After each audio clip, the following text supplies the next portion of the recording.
আসসালামু আলাইকুম। প্রিয় দর্শক, আপনারা জানেন যে দুদিন আগে বিএনপির মহাসচিব মির্জা ফখরুল ইসলাম আলমগীর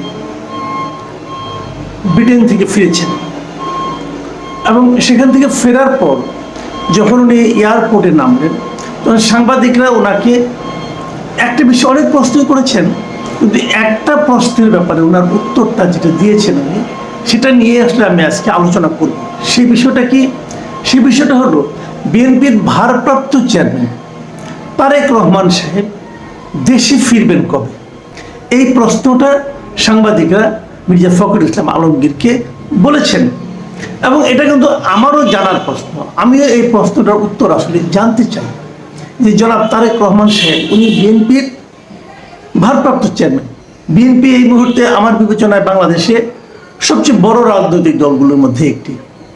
সেই দলের ভারপ্রাপ্ত চেয়ারম্যান কবে দেশে ফিরবেন, এই প্রশ্নটা আমার মনে খুব জরুরি এবং এটার উত্তর আমি জানতেই চাই। আমার দেশের অনেক লোকই আছে যারা নাকি যে দলটাকে পছন্দ করবে সেই দলের প্রধান দেশে থাকবেন না কেন, দেশে এমন কি প্রতিকূল পরিস্থিতি ওনার জন্য তৈরি হয়েছে যে উনি আসতে পারেন না। এই প্রশ্নটা আরেকটু আমি এলাবোরেট করি। সেটা হলো যে আওয়ামী লীগ আমলেও কিন্তু আওয়ামী লীগে যারা সরকারে ছিলেন, সরকার প্রধান ছিলেন অথবা দলের যারা শীর্ষ পর্যায়ের নেতা ছিলেন, তারা মাঝে মাঝে নানা রকম ব্যঙ্গ বিদ্রুপ করে বলতেন যে তারেক রহমান সাহেব যদি রাজনীতি করতে চান দেশে আসেন না কেন। তখন আমিও মনে করতাম, আমিও মাঝে মাঝে বলতাম যে উনি দেশে আসেন না কেন, আসা তো উচিত। হ্যাঁ, ওনার বিরুদ্ধে মামলা আছে, সরকারি হামলা আছে, সরকার নানাভাবে নির্যাতন করতে পারে, করতেই পারে। তা আপনি তো রাজনীতি করতে নেমেছেন, আপনি সেই সমস্ত নির্যাতন সহ্য করার মতো সাহস আপনার থাকবে না কেন? আপনার দলের লোকেরা তো এদেশে সেই সমস্ত নির্যাতনের মুখোমুখি হচ্ছে। আপনার দলে এক একজনের বিরুদ্ধে 100, 150, 350, 400 পর্যন্ত মামলা হচ্ছে। তারা তো দেশ ছেড়ে, তারা তো নিজের বাড়ি ঘর ছেড়ে পালিয়ে বেড়াচ্ছে। অনেকে তো আওয়ামী লীগ আমলে জঙ্গলে পর্যন্ত রাত কাটাতেন, ঘরে থাকতে পারতেন না। তো আপনার দলের লোকেরা যখন এই ধরনের কষ্ট করছে, সেই কষ্ট আপনি তখনই ফিল করতে পারবেন যখন আপনি নিজেও এই ধরনের কষ্ট করবেন। আপনি তো করেন না, তাহলে আপনি আসবেন না কেন? এই প্রশ্নটা তখন আমার ছিল। আমাকে এর সঙ্গে অনেকে আলাপ হয়েছে এবং তারপরে আমি বিএনপির কিছু যুক্তি জানতে পেরে আমি একটু ভেবেছি না হতে পারে। সেই যুক্তিটা কি? তারা বলেছে যে আওয়ামী লীগ সরকার এতটাই স্বৈরাচারী ছিল, যদি তারেক রহমান সাহেব দেশে ফিরতেন ওই সময়, তো তার বিরুদ্ধে যেহেতু একটা 21শে আগস্ট গ্রেনেড হামলা মামলার উনি যাবজ্জীবন কারাদণ্ড প্রাপ্ত ছিলেন, তখন তার বিরুদ্ধে বিচারিক আদালতে যাবজ্জীবন কারাদণ্ড ঘোষণা করা হয়েছিল। তো তাকে তো অ্যারেস্ট করা হবে এবং অ্যারেস্ট করার পর এমনও হতে পারে তার জেলখানায় মৃত্যু হবে, তাকে মেরে ফেলা হবে। এই যে আশঙ্কাগুলো, এই আশঙ্কাগুলো কিন্তু একেবারে উড়িয়ে দেওয়া যায় না। আগের সরকারের যে চরিত্র, সেই চরিত্রের সঙ্গে এই আশঙ্কাগুলো একেবারে বেমানান নয়। কাজে এই আশঙ্কাটাকে আমি গুরুত্ব দিই। কাজে তখন আমি মনে করেছিলাম যে ঠিক আছে, তাহলে না আসার লজিকটা ঠিকই আছে। আমি যেটা বলেছি আমারই আসলে ভুল বলা হয়েছে, আমি এভাবে ভেবেছি। তখন আমি কিন্তু অনেক জায়গায় বলেছি, কিন্তু আমার কাছে মনে হয়েছে যে না, তাদের লজিকটা একেবারে উড়িয়ে দেওয়ার মতো নয়। কিন্তু এখন কি, এখন কি ওনার সেরকম কিছু আছে? একটা দেখেন আপনারা, 21শে আগস্ট গ্রেনেড হামলা মামলা যেটা ছিল, সেই মামলায় উনি খালাস পেয়ে গেছেন। কারণ ওই মামলায় সবাই খালাস পেয়ে গেছেন। হাইকোর্ট, উচ্চতর আদালতে এই মামলাটাকে অবৈধ বলেছে, মানে মামলা যেভাবে বিচার হয়েছে বিচারটাকে অবৈধ বলেছে তারা। এবং যে কারণে 1900 আরো যারা যাবজ্জীবন কারাদণ্ড অথবা মৃত্যুদণ্ড যা ছিল, এই মামলায় সবাই কিন্তু খালাস পেয়ে গেছে। তাহলে এখন তো আর তারেক রহমান সাহেবের বিরুদ্ধে ও ধরনের বড় কোনো মামলা নেই। ছোটখাটো যে মামলাগুলো আছে সেগুলোতে তেমন কিছু না জানলে আসতে পারবেন না। দেখুন মির্জা ফখরুল ইসলাম আলমগীর কি বলেছেন, আমি ওনার বক্তব্যটা পড়ে শোনাই। মির্জা ফখরুল ইসলাম আলমগীর বলেছেন, সব মামলা শেষ হলে দেশে ফিরবেন বিএনপির ভারপ্রাপ্ত চেয়ারম্যান তারেক রহমান। সব মামলা শেষ হলে, সব মামলা কবে শেষ হবে? সব মামলা কবে শেষ হবে? এটা তো একটা বিচারিক প্রক্রিয়া। ধরা যাক, হাইপোথেটিক্যাল আমি বলি, ধরা যাক আগামী মাসে ইলেকশন হবে, ইলেকশন হয়ে গেল, ইলেকশনে বিএনপি জিতলেন, তখনও মামলা সব শেষ হয় নাই, তারেক রহমান সাহেব আসবেন না? আমি তো নিশ্চিত আসবেন, উনি তখন আসবেন। তো সব মামলা শেষ মানে এটা কি? উনি কি মনে করতেছেন যে নির্বাচনের আগে সব মামলা শেষ হবে? নাও হতে পারে, কোনো কোনো মামলা ঝুলে থাকতেও পারে।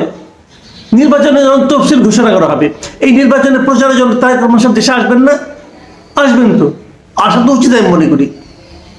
তো এটা উনি কেমন কথা বলেন আমি বুঝতে পারলাম না। উনি আবারও বলেছেন যে আপনারা জানেন উনার মানে এই যে তারেক রহমান সাহেবের কথা বলা হচ্ছে, উনার বিরুদ্ধে অনেক মিথ্যা প্রতিহিংসামূলক মামলা রয়েছে, সেগুলো প্রত্যাহার হলে বা আদালতের মাধ্যমে শেষ হলেই তিনি ফিরবেন। আমি এই কথাটা কোনো অর্থই বুঝলাম না। একজন রাজনৈতিক দলের নেতা উনি সব মামলা শেষ হলে অথবা সব মামলা প্রত্যাহার হলে উনি মুক্তভাবে আসতে চান কেন? ওনার নামে কোনো মামলা নাই, এরকম একটা বাস্তবতা, এরকম একটা সিচুয়েশন হলেই কেবল উনি আসবেন, এই কথাটা আমার কাছে গ্রহণযোগ্য না। কেন ফখরুল ইসলাম আলমগীরের বিরুদ্ধে কি মামলা নেই এখানে এই মুহূর্তে?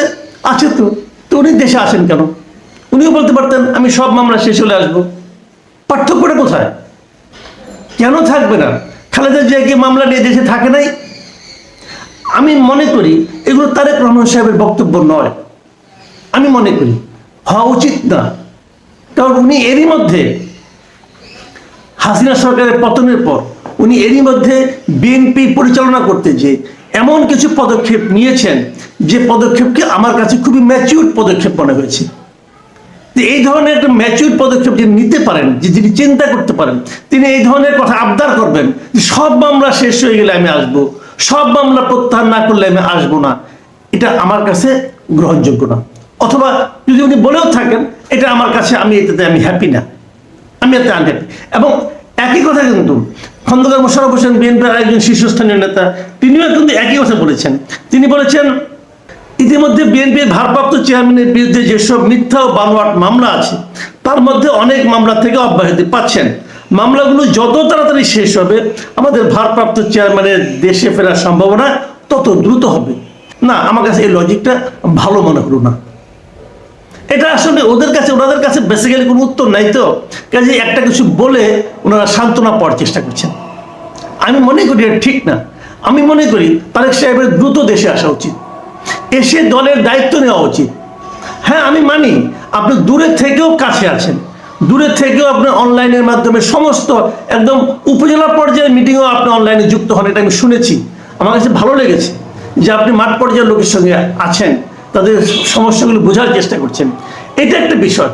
কিন্তু যখন আপনি ঢাকায় থাকবেন, দেশে থাকবেন, তখন তার আলাদা একটা ইম্প্যাক্ট সারা দেশে বিএনপির ছড়িয়ে ছিটিয়ে থাকা কর্মী সমর্থকদের মধ্যে নতুন একটা চেতনা, নতুন একটা আগ্রহ, নতুন একটা আমি মনে করি যে ভালোবাসা তৈরি করবে, এবং সেটার প্রয়োজন আছে।